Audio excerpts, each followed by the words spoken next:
नमस्कार, आप देख रहे हैं 9 भारत समाचार। कुठेरा पंचायत के अधीन भेल गांव में जन सहयोग से चल रही श्री राम कथा ज्ञान यज्ञ के 8वें दिन राम कथा में कथावाचिका करिश्मा किशोरी ने सीताहरण के प्रसंग का वर्णन किया।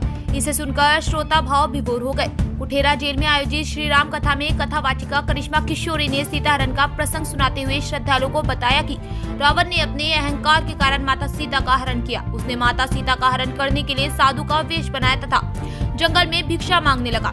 जब वह माता सीता के द्वार पर आया तो उसने माता सीता को भी भिक्षा डालने को कहा तो माता सीता भिक्षा लेकर आ गई।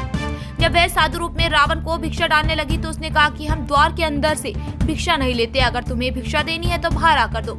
माता सीता ने कहा कि उन्हें भ्राता लक्ष्मण का आदेश है, वह इस लक्ष्मण रेखा के बाहर नहीं जा सकती। तो इस पर साधु ने कहा कि अगर वह लक्ष्मण रेखा के बाहर आकर भिक्षा नहीं दे सकती, वह बिना भिक्षे लिए खाली हाथी लौट जाते हैं।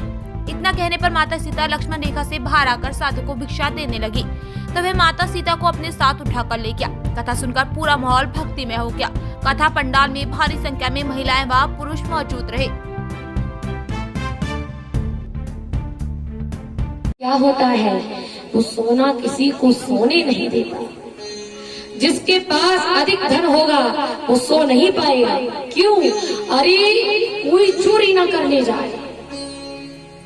झोपड़ी वाला आराम से सो सकता है, उसे टेंशन नहीं है कि मेरे घर से कुछ चुर जाएगा। लेकिन जिसका महल बना है उसे दिन रात नींद नहीं आती, क्योंकि अगर गहरी नींद में सो गए तो कब लुट जाए पता नहीं। तो जिसके पास अधिक सोना है उसे ये सोना सोने नहीं देता। आज उसी सोने के पीछे हमारे राम जी भागे। जैसे ही राम जी उस हिरण के पीछे भागे और भागते भागते भागते भागते बहुत दूर तक ले गया है वो हिरण हमारे राम को। और माया देखिए, जैसे ही बाण चलाया हमारे राम जी ने, वो मृग चिल्लाने लगा, हा लक्ष्मण बचाओ मुझे, बचाओ मुझे। जैसे ही हा लक्ष्मण करके चिल्लाया, मैया सीता के कानों में आवाज पड़ी। उस मैया ने जाना उस पापी हिरण ने हमारे स्वामी को क्षति पहुंचा दी। लगता है उस हिरण ने हमारे प्रभु को चोट मारी है, इसीलिए मेरे प्रभु भैया लक्ष्मण को मदद के लिए पुकार रहे हैं। आज मैया व्याकुल हो गई और लक्ष्मण जी से कहने लगी, लक्ष्मण चली जाओ, तुम्हारे भैया तुम्हें बुला रहे हैं। लक्ष्मण बोले, नहीं भाभी, ये अपने भैया की आवाज नहीं थी। बोले, भैया की ही आवाज थी। भैया तुम कृपया करके चले जाओ, मेरी बात मानो, चले जाओ लक्ष्मण। लक्ष्मण जी बोले, माँ हमारे भैया साधारण नहीं है, हमारे भैया साधारण नहीं है। अरे ऐसे कैसे चला जाए?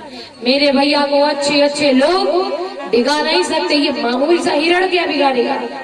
आज मैया बोली, सीधे कह दो कि आपको हिरण से डर लग रहा है, आप हमारे स्वामी को बचाना नहीं चाहते, तो ये लो तुम चूड़ियां पहनकर यहीं बैठो, मैं जाती हूँ बचाने के लिए। आज लक्ष्मण जी अपनी भाभी माँ के ऐसे वचन को सुन करके मानने चलने के लिए राजी हो गए। बोले, माँ ऐसा मत बोलो, मैं जाता हूँ ना, पर तुम यहीं रहना। आज लक्ष्मण जी ने लक्ष्मण रेखा खींच दी मैया की पंचवटी के आगे, उस कुटिया के आगे, जिस कारण कोई अंदर माँ तक ना पहुँच पाए। आज लक्ष्मण भैया राम जी को बचाने के लिए गए हैं, लेकिन इधर जो रावण ने प्लान बनाया था उसी के अनुसार क्या हुआ? रावण ने संत का भेष बना लिया और जोर जोर से कुटिया के आगे चिल्लाने लगा, भिक्षाम देही, मुझे बहुत भूख लगी है, मुझे भिक्षा दीजिए माई, मुझे भिक्षा चाहिए। बार बार आवाज मारने के बाद जब माँ अपने ध्यान से बाहर आई कि हमें कोई पुकार रहा है, माँ फल लेकर के उस लक्ष्मण रेखा से पीछे ही खड़ी हैं और कहती है, संत जी, महात्मा जी, कृपया करके आप अंदर आकर के फलों को, अपनी भिक्षा को लीजिएगा। मैं इस रेखा से बाहर नहीं आ सकती, क्योंकि ये हमारी मर्यादा है। इस मर्यादा से अगर मैं बाहर आ गई तो हमारे पति, हमारे देवर मुझसे नाराज हो जाएंगे। आज रावण जैसे ही उस रेखा के अंदर जाने की कोशिश करता है, उससे इतनी जोर की चिंगारियां उठती हैं कि रावण दूर जाके गिरता है। जैसे ही दूर जाकर के गिरा, माँ ने इस माया को देख नहीं पाया। आज रावण ने जान लिया हम इसके अंदर नहीं जा सकते। पंचवटी के बाहर वृक्ष के नीचे बैठ गया और भगवान नारायण का नाम लेने लगा, ढोंग करने लगा और बोला, माई कृपया करके तुम बाहर आकर दे जाओ, क्योंकि मेरे अंदर सामर्थ्यता नहीं है आपके पास आऊं, क्योंकि मैं बहुत थक गया हूँ, बहुत लंबा सफर करके आया हूँ। सीता मैया ने समझाया, मैं बाहर नहीं आ सकती। आज रावण क्रोध में आकर कहता है, बाहर नहीं आएगी तो मैं तेरे पति को श्राप देकर के भस्म कर दूंगा।